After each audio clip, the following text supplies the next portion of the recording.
Mazmur 91, dalam lindungan Allah. Orang yang duduk dalam lindungan yang maha tinggi dan bermalam dalam naungan yang maha kuasa akan berkata kepada Tuhan, tempat perlindunganku dan kubu pertahananku, Allahku yang kupercayai. Sungguh dialah yang akan melepaskan engkau dari jerat penangkap burung, dari penyakit sampar yang busuk.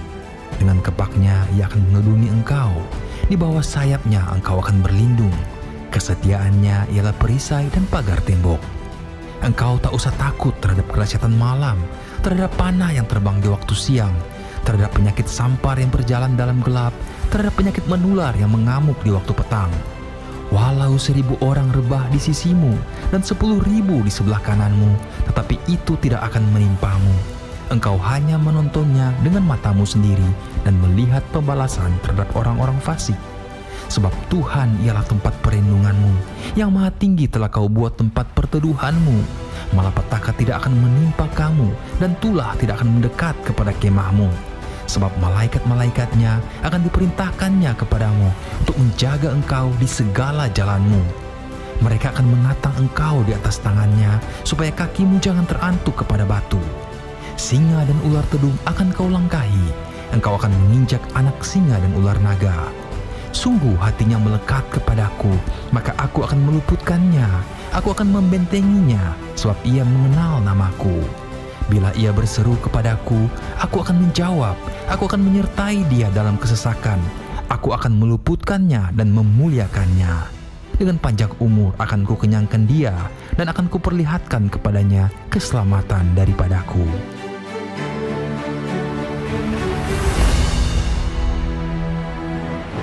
Mari kita terus berdoa untuk kegerakan Pentakosta ketiga. Pentakosta ketiga adalah pencurahan Roh Kudus yang dahsyat di zaman ini melebihi yang terjadi di Azusa Street.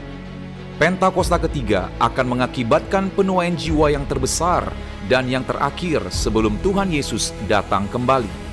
Pentakosta ketiga akan membangkitkan generasi Yeremia, yaitu anak-anak muda yang dipenuhi Roh Kudus, cinta mati-matian kepada Tuhan Yesus, tidak kompromi terhadap dosa, dan akan bergerak untuk memenangkan jiwa. Pentakosta ketiga lahir di Indonesia dan bergerak ke bangsa-bangsa. Gerakan ini dari timur ke barat dan akan kembali ke Yerusalem. Pentakosta ketiga akan memberikan kuasa untuk menyelesaikan amanat agung, dan setelah itu Tuhan Yesus datang kembali.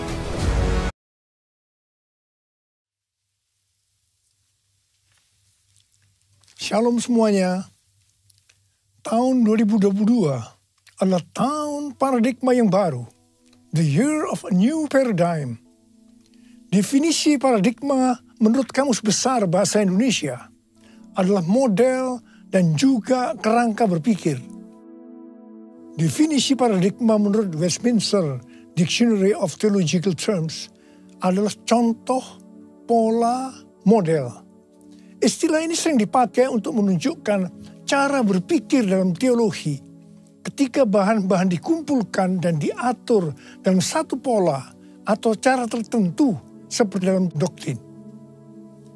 Tuhan Yesus memberikan ayat emas untuk tema ini, yaitu Yesaya 43 ayat 18 sampai dengan 21 dan Filipi 3 ayat 13 sampai dengan 14. Melalui ayat-ayat ini, Tuhan menuntun kita untuk memasuki tahun 2022 yang disebutkan sebagai tahun paradigma yang baru. Yesaya 43 ayat 18 dan 19 berkata, firman-Nya, janganlah ingat-ingat hal-hal yang dahulu, dan janganlah perhatikan hal-hal yang dari zaman purbakala. Lihat, aku hendak membuat sesuatu yang baru, yang sekarang sudah tumbuh. Belumkah kamu mengetahuinya? Ya, aku hendak membuat jalan di padang gurun dan sungai-sungai di padang belantara. Kalau kita melihat ayat-ayat sebelumnya, maka di situ Tuhan mengingatkan kepada bangsa Israel bahwa dulu mereka ditolong dari kejaran Firaun beserta pasukannya dengan mengubur mereka di Laut Merah. Tetapi sekarang, untuk membebaskan bangsa Israel dari Babel, Tuhan memakai cara yang lain. yang tidak sama dengan yang dulu dia lakukan. Tuhan berkata, janganlah ingat-ingat hal-hal yang dahulu. Janganlah perhatikan hal-hal yang dari zaman purbakala.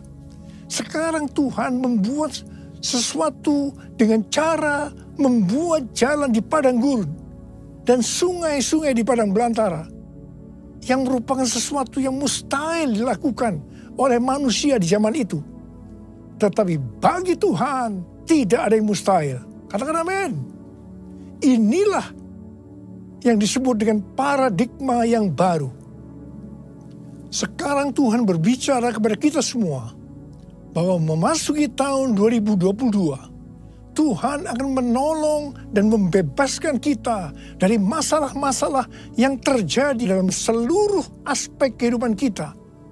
Apakah itu sakit penyakit, keluarga, pelayanan, bisnis, sekolah, masa depan, dan lain-lain dengan cara yang baru atau paradigma yang baru.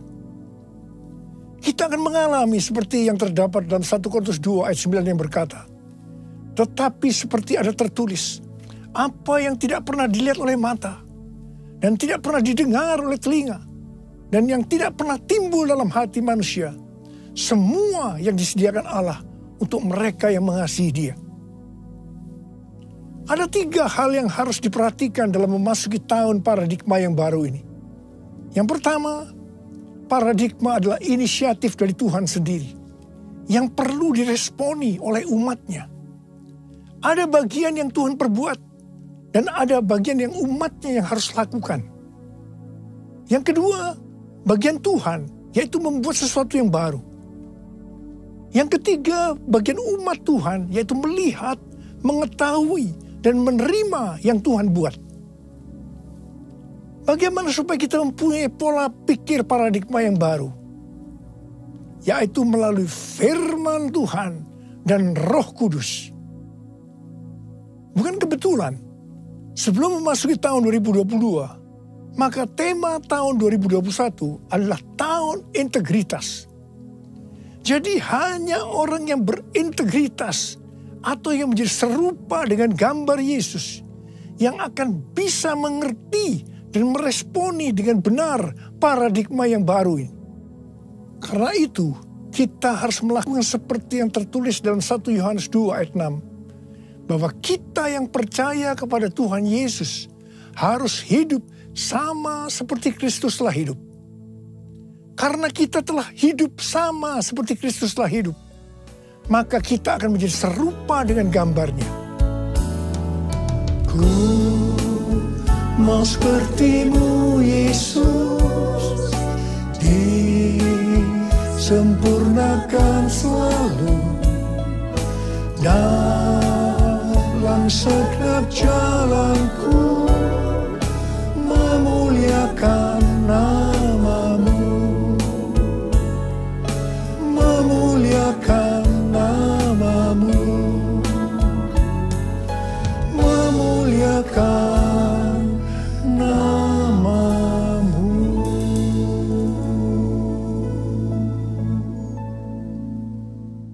Rasul Paulus mengingatkan kita melalui Filipi 3 ayat 13 dan 14 yang berkata, saudara-saudara, aku sendiri tidak menganggap bahwa aku telah menangkapnya. Tetapi ini yang kulakukan. Aku melupakan apa yang telah di belakangku dan mengarahkan diri kepada apa yang di hadapanku dan berlari-lari kepada tujuan untuk memperoleh hadiah, yaitu panggilan surgawi dari Allah dalam Kristus Yesus. Kalau kita melihat ayat-ayat sebelumnya, di situ Rasul Paulus bersaksi bagaimana dia mengalami perubahan paradigma terkait dengan masa lalunya adalah karena pengenalannya akan Kristus Yesus. Jadi orang yang berjumpa dengan Tuhan Yesus seharusnya mengalami perubahan paradigma. Artinya memiliki paradigma yang baru. Setelah Rasul Paulus mengalami paradigma yang baru karena dia mengenal Tuhan Yesus, maka sesuai dengan Filipi 3 ayat 13 dan 14 tadi, maka Rasul Paulus melupakan apa yang telah di belakangnya. Artinya melupakan apa yang pernah dilakukan dan mengarahkan diri kepada apa yang dihadapannya dan berlari-lari kepada tujuan. Artinya mengejar sekalipun menderita untuk memperoleh hadiah, yaitu panggilan surgawi dari Allah dalam Yesus Kristus. Rasul Paulus mengajak kita dalam Filipi 3 ayat 15 supaya kita juga melakukan seperti itu, yaitu kita harus berlari-lari kepada tujuan. Artinya mengejar sekalipun menderita untuk memperoleh hadiah berupa mahkota. Jadi kita juga harus berpikir, kita tidak hanya masuk surga saja, tetapi masuk surga dengan hadiah berupa mahkota. Yang mau katakan amin? Kalau kita membaca perikop Nabi Hagai pasal 1 sampai dengan pasal 2 ayat 1a, itu adalah ajakan untuk membangun bait suci. Tuhan berfirman melalui Nabi Hagai kepada Zerubabel bin Shealtiel, Bupati Yehuda, dan Yosua bin Yosadak, imam besar, untuk mengajak bangsa Israel membangun bait suci. Tuhan menegur bangsa Israel karena mereka hanya sibuk membangun rumahnya sendiri. Tetapi rumah Tuhan tidak dibangun dan tetap menjadi reruntuhan. Tuhan berkata kepada bangsa Israel, karena itu lihatlah keadaan dirimu. Kamu menabur banyak, tetapi membawa pulang hasil sedikit. Kamu makan, tetapi tidak sampai kenyang. Kamu minum, tetapi tidak sampai puas. Kamu mendapat upah, tetapi tidak pernah cukup. Karena seperti ditaruh dalam pundi-pundi yang berlubang. Yang artinya, kemungkinan banyak pengeluaran yang tidak terduga. Seperti sakit, dicuri, ditipu, dirampok, dan lain-lain. Teguran yang sama sekarang Tuhan berikan juga kepada kita. Karena hari-hari ini, banyak di antara kita yang sibuk membangun keperluan-keperluan kita secara jasmani. Sedangkan manusia rohani kita tidak dibangun. Tidak diperhatikan. Pertanyaannya, bagaimana dengan keadaan saudara? Apakah sama dengan bangsa Israel pada waktu itu? Tuhan berkata kepada bangsa Israel bahwa kalau mereka membangun rumah Tuhan, maka mereka akan diberkati baik secara jasmani maupun rohani. Demikian juga Tuhan berbicara kepada kita. Kalau kita membangun manusia rohani kita, sehingga akan menjadi serupa dengan gambar Yesus, maka Tuhan akan mencurahkan berkat secara jasmani dan rohani. Jadikan aku bait suci-Mu yang kudus dan yang tiada bercela. Jadikan aku mesbah doa-Mu bagi keselamatan bangsaku, bagi keselamatan bangsaku, bagi keselamatan bangsaku.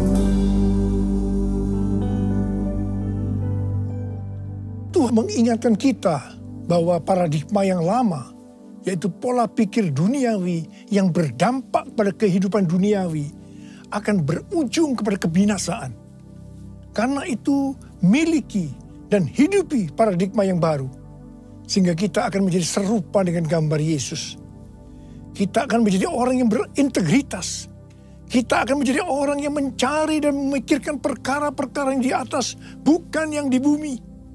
Sehingga pada saat Tuhan Yesus menjemput kita gerejanya, kita akan ikut dalam pengangkatan dan masuk surga dan akan bersama-sama dengan Tuhan Yesus selama-lamanya. Kembali kepada ayat emas yang Tuhan berikan kepada kita dalam Yesaya 43 ayat 21 yang berkata, umat yang telah kubentuk bagiku akan memberitakan kemasyuranku. Tuhan akan menolong kita dalam seluruh aspek kehidupan kita untuk memasuki tahun 2022 dengan paradigma yang baru. Karena kita adalah umat Tuhan. Dan kita diminta untuk memberitakan kemasyuran Tuhan. kita harus menyelesaikan amanat agung dalam era Pentakosta ketiga ini. Yang mau katakan amin? 1 Petrus 2 ayat 9 berkata, tetapi kamulah bangsa yang terpilih, imamat yang rajani, bangsa yang kudus, umat kepunyaan Allah sendiri, supaya kamu memberitakan perbuatan-perbuatan yang besar dari Dia yang telah memanggil kamu keluar dari kegelapan kepada terangnya yang ajaib. Ingat, tugas utama kita adalah memberitakan perbuatan-perbuatan yang besar dari Dia. Tugas kita untuk menyelesaikan atau menuntaskan amanat agung. Kamulah bangsa yang terpilih, imamat rajani, bangsa yang kudus, umat kepunyaan Allah, untuk memberitakan perbuatannya yang memanggil engkau dari gelap pada terangnya yang ajaib. Arti imamat yang rajani adalah yang pertama, imam kepunyaan raja atau imam yang melayani raja. Jadi kita melalui Tuhan Yesus Kristus sudah menjadi imam di hadapan Allah. Yang artinya kita melayani Dia, Raja di atas segala raja, untuk taat kepada segala perintahnya, untuk menyenangkan hatinya. Dan arti yang kedua dari imamat yang rajani adalah status kita sebagai imam dan raja, sesuai dengan Wahyu 5 ayat 10 yang berkata, dan engkau telah membuat mereka menjadi suatu kerajaan dan menjadi imam-imam bagi Allah kita, dan mereka akan memerintah sebagai raja di bumi. Semua ini terjadi karena sesuai dengan Wahyu 5 ayat 9 yang berkata bahwa kita sudah dibeli dengan darah Yesus. Pertanyaannya, dibeli dari siapa? Sesuai dengan Kisah Para Rasul 26 ayat 18, bahwa sebelum kita percaya kepada Tuhan Yesus, kita di bawah kuasa iblis. Jadi kita dibeli dengan darah Yesus dari tangan iblis. Ingat, kita adalah milik Tuhan Yesus. Kita sudah dibeli dengan harga yang mahal, yaitu darah Tuhan Yesus. Setelah itu, Tuhan Yesus membuat kita menjadi suatu kerajaan. Dan kita menjadi imam bagi Allah kita. Dan memerintah sebagai raja di bumi. Memerintah sebagai raja di bumi itu artinya, yang pertama, menyatakan kuasa roh Allah seperti yang dilakukan oleh Tuhan Yesus dan mengusir setan, melenyapkan penyakit, menghardik badai. Jadi kita diberikan kuasa untuk melakukan hal-hal itu. Yang kedua, memerintah sebagai raja di bumi. Itu artinya menyatakan kehendak Allah dengan memberitakan keselamatan dan pengampunan dosa.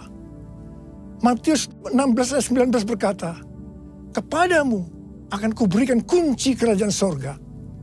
Apa yang kau ikat di dunia ini akan terikat di sorga. Dan apa yang kau lepaskan di dunia ini akan terlepas di sorga. Dan yang ketiga, memerintah sebagai raja di bumi itu artinya memerintah sebagai raja di bumi bersama Kristus dalam kerajaan 1000 tahun. Wahyu 20 ayat 6 berkata, berbahagia dan kuduslah ia yang mendapat bagian dalam kebangkitan pertama. Kematian yang kedua tidak berkuasa lagi atas mereka. Tetapi mereka menjadi imam-imam Allah dan Kristus. Dan mereka akan memerintah sebagai raja bersama-sama dengan Dia 1000 tahun lamanya. Haleluya! Mungkin ada di antara kita yang tidak sadar betapa dahsyat kuasa yang Tuhan berikan kepada kita. Mungkin ada di antara kita yang hidupnya selalu dalam kekalahan. Mungkin dalam masa pandemi ini terlalu banyak masalah-masalah yang kita hadapi. Sehingga ada yang tawar hati. Dan Tuhan ingatkan kepada kita dalam Amsal 24 ayat 10 yang berkata, jika engkau tawar hati pada masa kesesakan, kecillah kekuatanmu. Bangkitlah Dan ingatlah bahwa kita adalah imamat yang rajani, yang artinya kita adalah imam-imam bagi Allah kita. Dan kita memerintah sebagai raja di bumi ini. Kita harus senantiasa hidup dalam kemenangan. Haleluya! Taruh tangan kanan saudara di dada saudara. Katakan bersama saya. Akulah bangsa yang terpilih, imamat rajani, bangsa yang kudus, umat kepunyaan Allah, untuk memberitakan perbuatannya yang memanggil aku dari gelap pada terangnya yang ajaib. Haleluya! Memasuki tahun 2022, saya katakan bahwa persembahan sulung adalah paradigma yang baru untuk memberkati umatnya, yaitu saudara dan saya. Kalau saudara percaya, katakan amin. Amsal 3 ayat 9 dan 10 berkata, muliakanlah Tuhan dengan hartamu dan dengan hasil pertama dari segala penghasilanmu. Maka lumbung-lumbungmu akan diisi penuh sampai melimpah, limpah, limpah. Dan bejana pemerahanmu akan meluap dengan air buah anggurnya. Persembahan sulung untuk tahun 2022 adalah seluruh penghasilan yang didapatkan pada bulan Januari 2022 dan diberikan pada bulan Februari tahun 2022. Dan ini sudah kita lakukan lebih dari 10 tahun. Persembahan sulung adalah hasil pertama yang merupakan hasil terbaik secara kualitas dan kuantitas. Hasil pertama dari gaji kita, bukan sisa-sisa. Ini merupakan referensi dari catatan Amsal 3 ayat 9 dan 10 dari The Apologetics Study Bible dan catatan Alkitab Penuntun Hidup Berkelimpahan seri Life Application Study Bible versi Injili. Dalam Alkitab, Tuhan Yesus sendiri yang menyinggung tentang memberikan persembahan dari seluruh penghasilan dari seorang janda miskin dalam Markus 12 ayat 41 sampai 44. Di sini Tuhan Yesus berkata kepada murid-muridnya, aku berkata kepadamu, sesungguhnya janda miskin ini memberi lebih banyak daripada semua orang yang memasukkan uang ke dalam peti persembahan. Sebab mereka semua memberi dari kelimpahannya. Tetapi janda ini memberi dari kekurangannya. Semua yang ada padanya, yaitu seluruh nafkahnya. Di sini Tuhan Yesus tidak melihat besarnya jumlah persembahan. Tetapi melihat berapa persen dari penghasilan yang dipersembahkannya. Janda miskin ini justru memberikan seluruh penghasilannya. Persembahan ini adalah persembahan yang terbaik. Tuhan Yesus memberikan yang terbaik kepada kita, yaitu nyawanya. Karena itu, kita harus memberikan persembahan yang terbaik buat Tuhan Yesus. Memang, persembahan sulung ini bukan satu paksaan, tetapi merupakan ekspresi ucapan syukur atas kasih, berkat, penyertaan, dan pertolongan Tuhan. Akhirnya, uraian ini saya tutup dengan Amsal 11 ayat 24 dan 25 yang berkata, ada yang menyebar harta, tetapi bertambah kaya. Ada yang menghemat secara luar biasa, namun selalu berkekurangan. Siapa banyak memberi berkat, akan diberi kelimpahan. Siapa memberi minum, ia sendiri akan diberi minum. Saya berdoa agar setiap kita bisa memahami dan menghidupi paradigma yang baru. Mari saya ajak saudara untuk mengangkat tangan kita. Dan kita nyanyikan lagu ini bersama-sama. Aku percaya berkat-Mu atasku melimpah, kebajikan, kemurahan selalu mengikutiku. ku puji, ku sembah Kau Tuhan. Aku percaya Tuhan, aku percaya berkat-Mu atasku melimpah, kebajikan, kemurahan selalu mengikutiku. Ku puji, ku sembah Kau Tuhan. Ku puji, ku sembah Kau Tuhan. Ku puji, ku sembah Kau Yesus. Uriala shalala kana mata kara bara bara bara bara bara bara. Uriala bara bara bara bara bara bara bara bara. Uriala bara bara. Urana bara bara bara bara bara bara bara bara bara. Ya Tuhan, ya Tuhan, kami memasuki tahun paradigma yang baru. Tuntun kami semua Tuhan, tuntun kami untuk bisa memahami dan menghidupi paradigma yang baru itu Tuhan. Berkat-Mu melimpah buat anak-anak-Mu. Kami percaya Tuhan. Kami terima berkat-Mu, kami terima berkat-Mu. Terima berkat Tuhan saat ini. Terima. Oh, ralabalaba. Oh, ralabalaba. Terima kasih Tuhan. Ku puji, ku sembah Kau Tuhan. Ku puji, ku sembah Kau Tuhan. Ku puji, ku sembah Kau Yesus.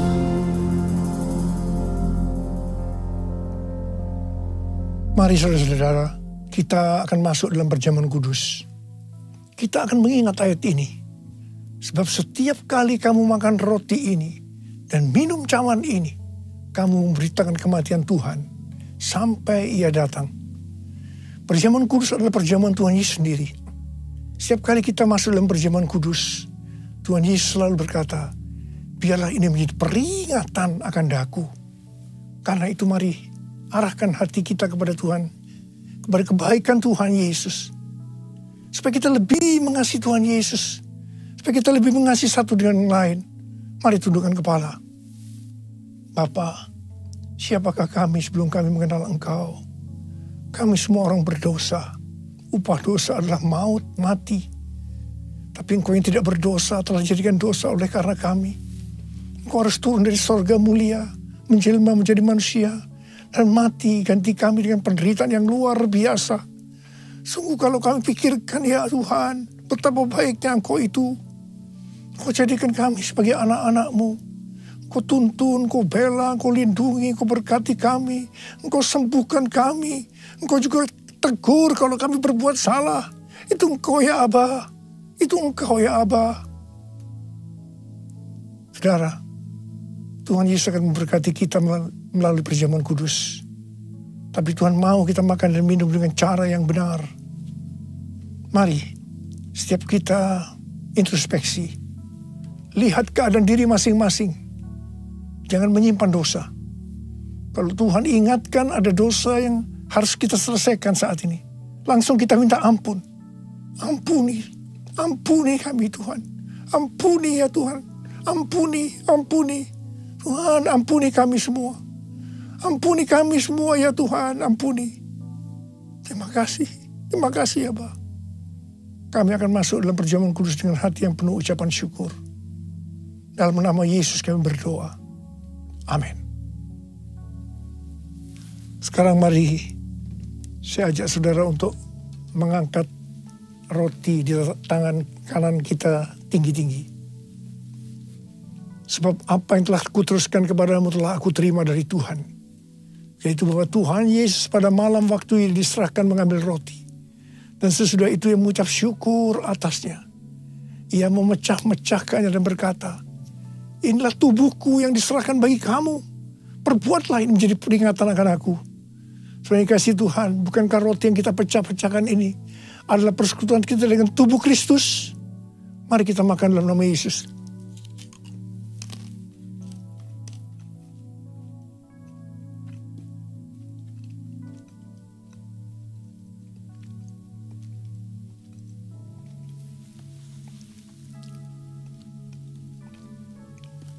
angkat cawan di tangan kanan kita tinggi-tinggi.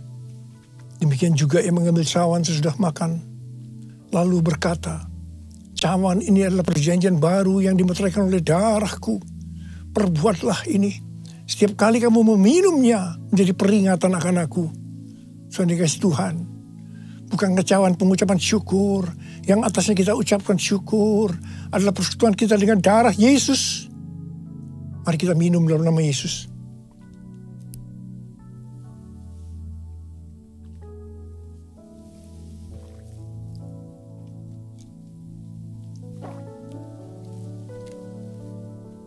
Mari kita angkat tangan kita, ucapkan syukur. Dengan suara, jangan diam. Ucapkan terima kasih, ucapkan syukur. Ya Tuhan, terima kasih. Kami bersyukur ya Tuhan, kami bersyukur. Oh ralaba ya ralaba shandera gana malabaraba. Oh terima kasih buat kebaikan-Mu ya Tuhan. Oh ralaba bara bara bara bara bara bara bara. Tuhan terima kasih. Terima kasih ya Aba, terima kasih Kau melihat anak-anak-Mu. Mereka sedang membutuhkan Tuhan hari-hari ini Tuhan. Hari-hari di tengah Omikron yang mulai mengganas di Indonesia. Hamba-Mu akan perkatakan, hai Omikron, dalam nama Yesus, diam, tenanglah. Diam, tenanglah. Diam, tenanglah. Bapa, Engkau memberikan anak-anak-Mu sehat. Tidak terpapar ya Tuhan. Berkati anak-anak-Mu. Tidak ada yang berkekurangan. Semua dicukupkan. Malah berkelimpahan dalam berbagai kebajikan. Tuhan terima kasih. Terima kesembuhan. Terima berkat Tuhan. Terima. Terima